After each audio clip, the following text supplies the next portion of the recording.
नमस्कार. इतिहास माझ्या मातीचा या आपल्या यूट्यूब चॅनलवरती मी सर्वांचं स्वागत करत आहे. आज थोडासा आपण वेगळा विषय घेऊन बोलणार आहोत. आजच्या या व्हिडिओमध्ये आपल्याला समजून घ्यायचं आहे की आपण माणूस म्हणून नेमकं काय करतोय. आपल्याकडे कोणती संवेदनशीलता आहे का? आपण एकमेकाच्या दुःखामध्ये सहभागी होतोय का? का दुसऱ्याचं दुःख हाच आपला आनंद राहिलेला आहे का?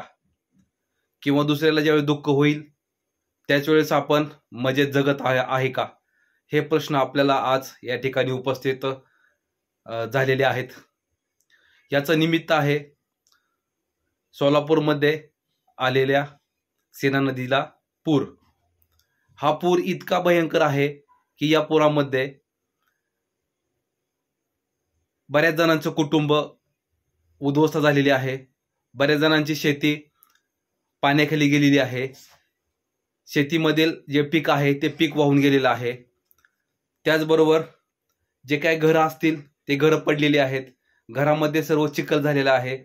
आणि त्यामध्येच एक न्यूज वाचायला मिळली, एक प्रसंग वाचायला मिळला की ज्या प्रसंगामध्ये असं होतं की नदीच्या बाजूलाच एक हॉटेल होतं. त्या हॉटेलमध्ये पुराचं पाणी शिरलं होतं आणि त्या गावामधली लोक त्या हॉटेलमध्ये दररोज जे काय चहा असेल, नाश्ता असेल, जे काय हॉटेलमध्ये मिळत असेल ते खाण्यासाठी जात होते. मात्र पुराचं पाणी आलं, पुराचं पाणी हॉटेलमध्ये गेलं आणि ज्यावेळेस पुराचं पाणी कमी व्हायला लागलं त्यावेळेस हॉटेलमध्ये कुठलाही मालक नसताना त्याच गावातील लोकांनी हॉटेलमध्ये येऊन हॉटेलमधलं जे सामान होतं ते सामान घेऊन जाण्याचा प्रयत्न केला. म्हणजे ही कुठल्या प्रकारची प्रवृत्ती आपल्या माणसांमध्ये निर्माण व्हायला लागलेली आहे याचा प्रश्न पडायला सुरुवात, किंवा प्रश्न आपण स्वतःला विचारायची गरज आता निर्माण झालेली आहे. त्या लोकांना मदत करण्याऐवजी, त्या लोकांच्या दुःखामध्ये सहभाग होण्याऐवजी आपण त्यांच्याकडे ज्या वस्तू आहेत, जे शिल्लक आहे तेच चोरी करून घेऊन जात आहे. ही कुठल्या प्रकारची राक्षसी वृत्ती माणसांमध्ये निर्माण झालेली आहे हे या संदर्भात आपल्याला पाहायला मिळते. माणूस आणि माणुसकी ही टिकली पाहिजे. माणूस जर माणसासारखा वागायला लागला आणि माणूस जर माणुसकी घेऊन टिकला तरच हे आपलं राष्ट्र, हे आपलं राज्य आणि हा आपला समाज टिकेल. नाहीतर पुढच्या काही दिवसांमध्येच, पुढच्या काही वर्षांमध्येच आपल्या समाजामध्ये इतकं महाभयंकर विनाशक अशी एक पोकळी निर्माण होईल, असा एक विचार निर्माण होईल की सतत दुसऱ्याला लोबडत राहणे, सतत दुसऱ्याकडनी फुकटचं मिळवत राहणे. आपल्याकडे कुठल्याही प्रकारचा स्वाभिमान नाहीये.